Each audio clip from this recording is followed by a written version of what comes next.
How to learn something new. Welcome to Retire with James. I'm Jim.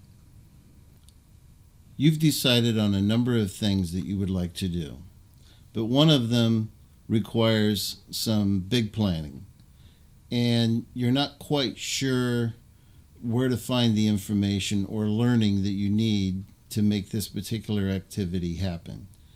So, what do? Bear with me for a second.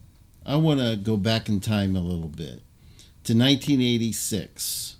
I was working for McKesson, and now I was moving to Motorola. 1986, starting to sell cellular phones.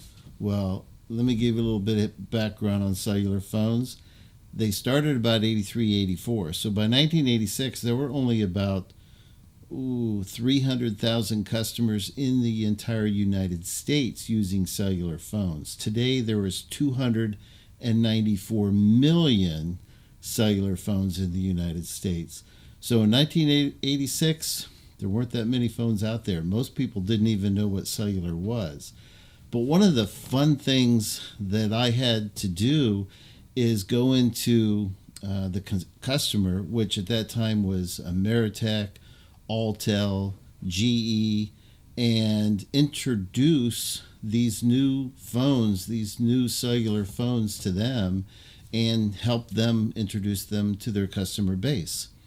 So in doing that, it was just fun because everyone was excited about these new phones, what they could do. And at that time, they could do very little. They made phone calls. They had maybe 10 contacts in the contact list, and that was it. So as time went on, I would go into the offices and stores to introduce a new phone, and the new advancements would be minor. We'd go from 10 contacts that could be kept in a phone to 25, and people would go, I don't even know 25 people. They would just get excited about the new equipment and what it could do, and new markets coming online that have cellular. So in those days, you could drive from Cincinnati to Toledo and drop a call 15, 20 times because of the lack of cellular coverage. But as time went on and more people started using it, when it got into the mid 2000s, the interest level from people about what was new on the phone was not so great. When smartphones came about, and the huge advancements in technology, they were mini computers. Really, to this day, they are mini computers that are in your hand making phone calls, but people are using them for so many other things.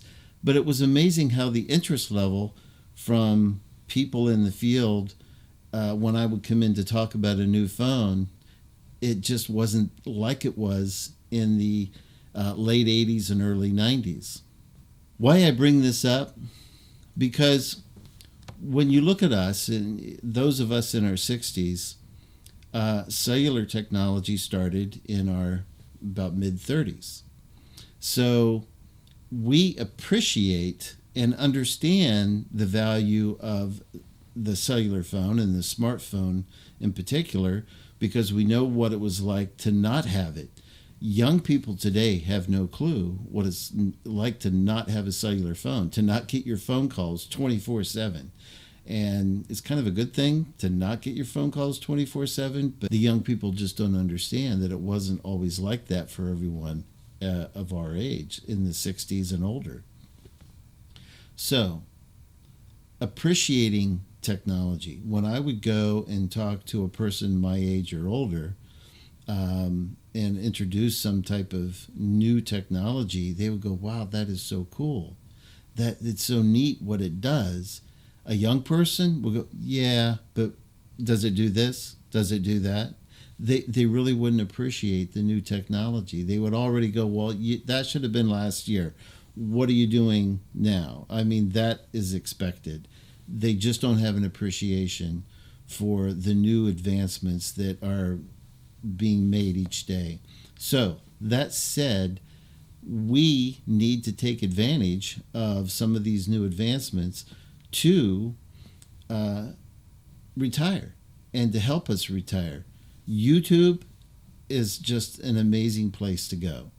There is so much information on YouTube, it would blow your mind. Example, when I first got my kayak and I was putting it on the car, and I couldn't get the rope from underneath the car to the rope above on the kayak, and I didn't have a tie down point. And I thought, how do I tie these together? I got on YouTube and found out how to tie a knot. I don't remember what it was called, where I just join two ropes and tie them together. You can always tie a regular knot, but I knew this thing had to be secure because of the wind resistance and driving 20 miles. I had to have this thing tied down properly. So I got on YouTube and found out how to do it. There is so much information on YouTube. How to do something, how to tie a knot, what kayak should I buy, reviews on new kayaks, reviews on bikes, reviews on just about anything you want. As I said in my other video, my wife, she loves these bears. She collects some of them, and she loves to watch videos on these bears. The video that I'm doing right now and what I'm doing, there is so much information. So use that if you want to do something and you're just not familiar with maybe how to do it. See if you can go into search and find it on YouTube. There is a wealth of knowledge on YouTube.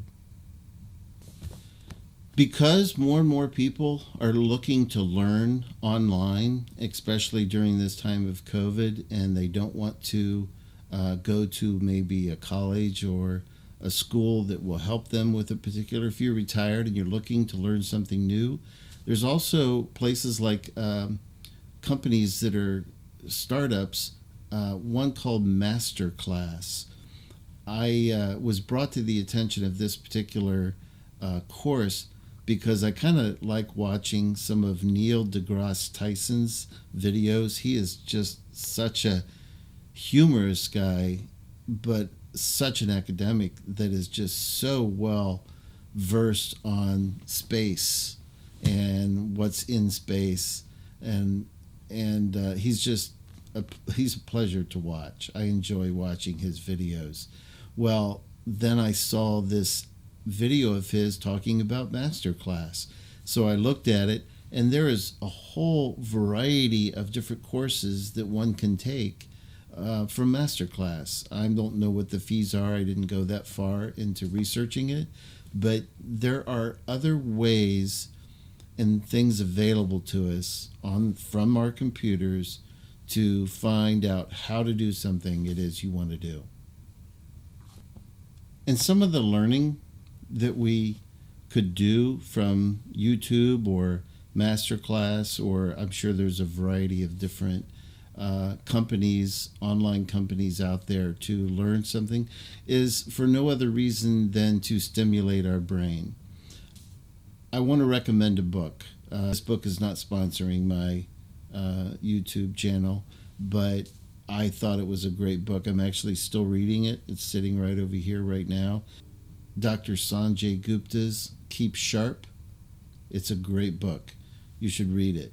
But in that book, he talks about keeping your mind sharp and learning something new, not just playing the games and puzzles, because I don't think they're finding out that that's really keeping our mind as sharp as we thought it would, but learning something new to really where you have to use your mind to study and understand something, like I have been going through so many YouTube channels learning about photography, how to set all this equipment up to do this YouTube. That was actually quite a bit of understanding for me because I wanted to do it a little bit more than norm.